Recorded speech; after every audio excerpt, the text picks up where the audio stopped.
Hello again, everyone. Welcome to phonology and pronunciation. This introduction will be in two parts, and this is the first one. And everything I say will be related to your reading in English for Teachers and Learners, Part 3, Chapters 1 and 2. First of all, perhaps we should reflect a little bit on how you feel about pronunciation, what your thoughts are, what your background is. And there are some questions for you here. How have you learned English pronunciation in the past?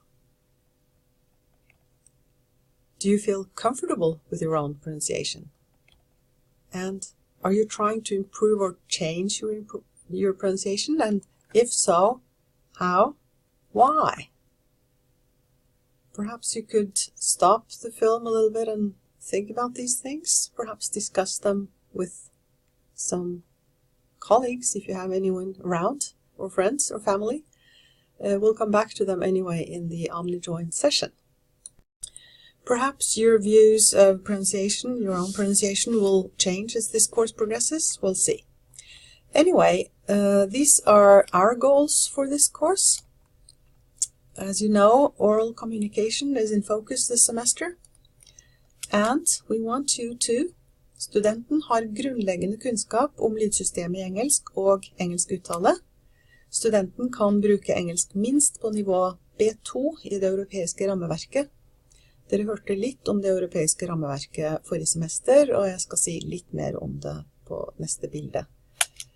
Studenten kan også kommunisere på en måte som er tilpasset målgruppen. Da snakker vi selvsagt om alle mulige relevante målgrupper, men særlig elevene som dere har i klasserommet. This is a survey of the European Framework of Reference. You can see student skills are range from level A1. Under spoken interaction there, you're supposed to be able to interact in a simple way, provided the other person is prepared to repeat or rephrase things at a lower rate of speech and help me formulate what I'm trying to say.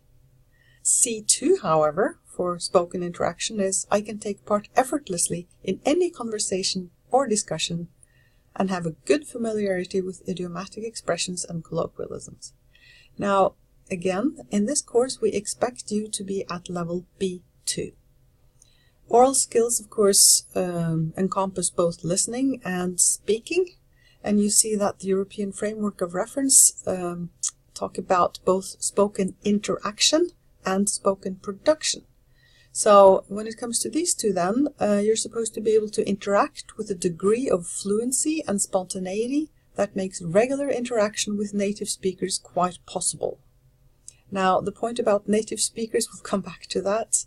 We're not too happy with it, and I don't think the European Council is either. I think this is going to be changed quickly. Anyway, B2 further. I can take an active part in discussion in familiar contexts, accounting for and sustaining my views, that is, getting my views across. Under spoken production for B2, I can present clear, detailed descriptions on a wide range of subjects related to my field of interest. I can explain a viewpoint on a topical issue, giving the advantages and disadvantages of various options. Don't worry too much about these explanations. The reason we refer to B2 is to familiarize you with the European Framework of Reference. Of course, the reason why these levels have been invented is that if you go to a different country and people ask you, how good are your English skills? And you can say, well, I think I'm around a B2, and people will understand what you're talking about. Perhaps you learned a little bit of Spanish and you can say, well, I think maybe there I'm an A1, especially when it comes to listening and reading. My speaking is not even that good. You know, these are terms that one can refer to internationally, in fact, especially in Europe. Now, what does the English subject curriculum say? Here, we're told that oral communication covers learning to speak clearly and to use the correct intonation.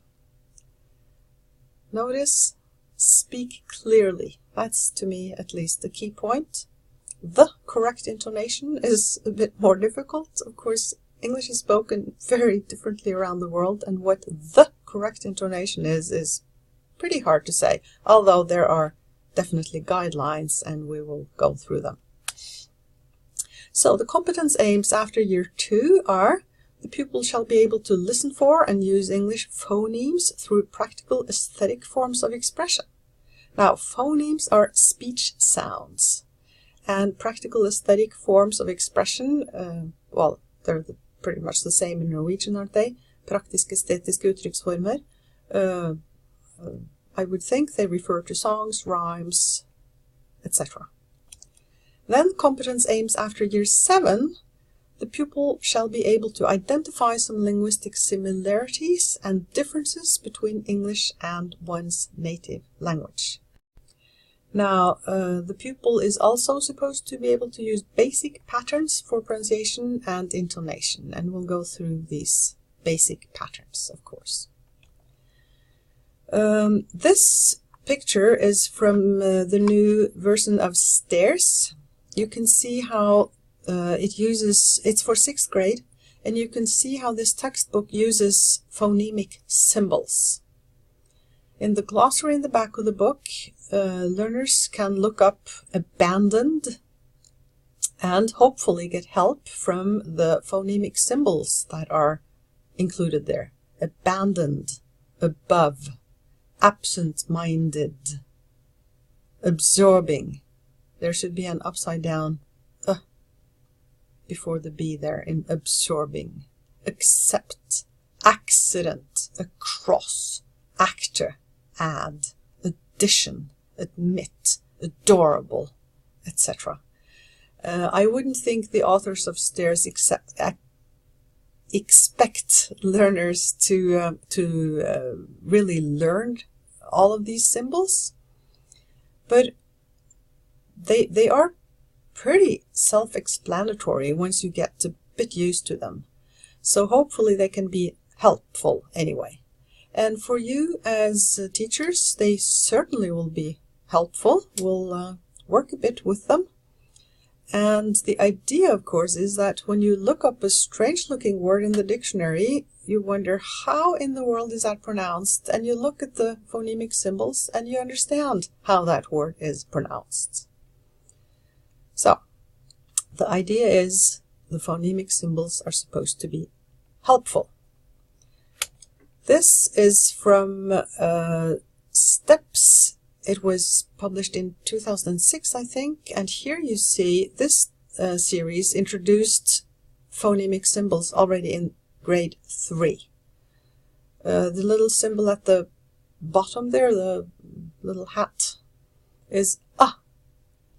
And learners are supposed to pronounce this speech sound ah in a practical aesthetic expression like this rhyme. A duck doesn't go cluck, a hen does. A hen doesn't go quack, a duck does. So, can you read this? Stop the film for a second and see if you can. Now, here's the key. Man to another man. Does your dog like children? Yes, but he prefers meat and biscuits. Man to another man. Does your dog like children? Yes, but he prefers meat and biscuits. Now, note when we write speech with phonemic symbols, we use slanted lines before and after a text to indicate that these are in fact phonemic symbols and not letters. Also note how we do not use punctuation. Does your dog like children? There's no way of indicating in phonemic script how this is a question. We only write phonemic symbols, no punctuation. Over to some basic issues. I'd like to say this very loudly and clearly, and I want you to listen. Communication is the main goal. When we go through issues that many Norwegians have with pronunciation.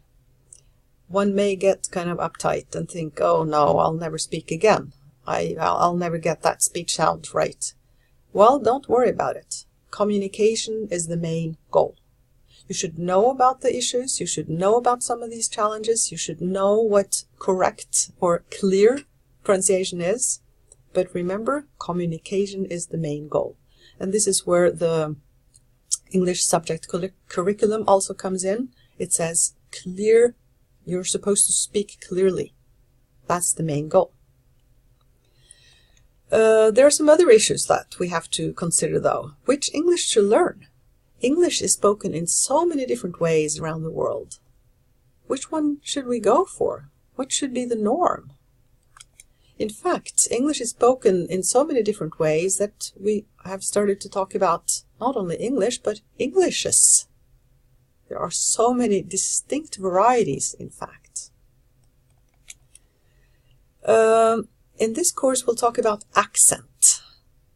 Accent has to do with pronunciation. Dialect would have to do with other aspects of language as well, such as vocabulary, grammar. And different Englishes, of course, differ in terms of all of these. But this course only has to do with accent, pronunciation. And then we often talk about native and non-native accents. Now, as I briefly mentioned earlier, some people seem to think that native accents are better than non-native accents. Native accents are, of course, spoken by people who grew up learning the language as their first language. Non-native accents are spoken by us who learned English or whatever language as a second or third or fourth language later on in life. In fact, there are more non-native speakers than native speakers of English in the world today. And who is to say that we are somehow worse or not as good as the native speakers? Still, of course, many people do hold that a native speaker norm is the one that we should go for, but this is strongly contested. So it's certainly something to reflect on. When that is said, British English and American English, native varieties, are well known. And that's, of course, why they're very often referred to in a course like this, because people know what they are. You're able to identify them.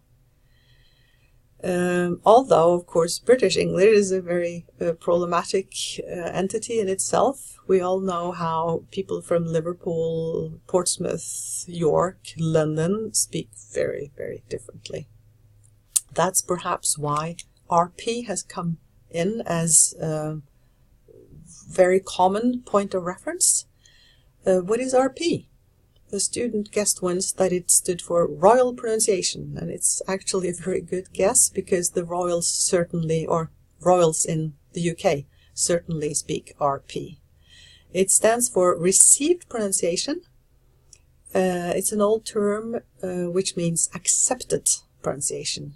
And certainly RP has traditionally been not only accepted but considered the best way to speak English. It's often also referred to as the Queen's English. We refer to RP, to British English and American English in this course, but what you want to sound like is entirely up to you. And on that note, I'd like to say a few words about this guy. Norwegians have a tendency to criticize Norwegians who speak English. I'm sure you've heard how Petter Solberg is made fun of very often, and even Jens Stoltenberg. He speaks English with such a Norwegian accent. Well, you can certainly hear that he is Norwegian, but what's wrong with that? He is Norwegian. Jens Stoltenberg's English is excellent. He wouldn't have had the job he has if it wasn't. Same thing goes for the Secretary General in the United Nations. I mean, of course you can hear that English is not his native tongue, but he speaks English. Good for him. We understand him. So, Here's perhaps one idol.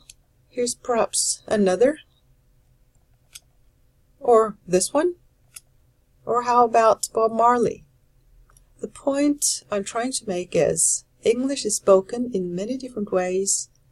Communication is the main goal. And on this note, perhaps you'd like to reflect a bit again. Is there a particular accent of English that you would like to master? And if so, which one and why? Do you have an ideal speaker whose pronunciation you'd like to imitate? If so, who and why this person? The national curriculum does not mention native speaker competence as a point of reference for learners work with pronunciation. Note that it actually doesn't. And how do you feel about this? We'll come back to these questions in the OmniJoin session. Before we end, I'd like to underline this. I mentioned it before and I'll mention it again. The idea with this course is to make you aware of some things that we do and don't do when we speak. Please don't let those insights inhibit you. After this course, you should still be able to say, I love English.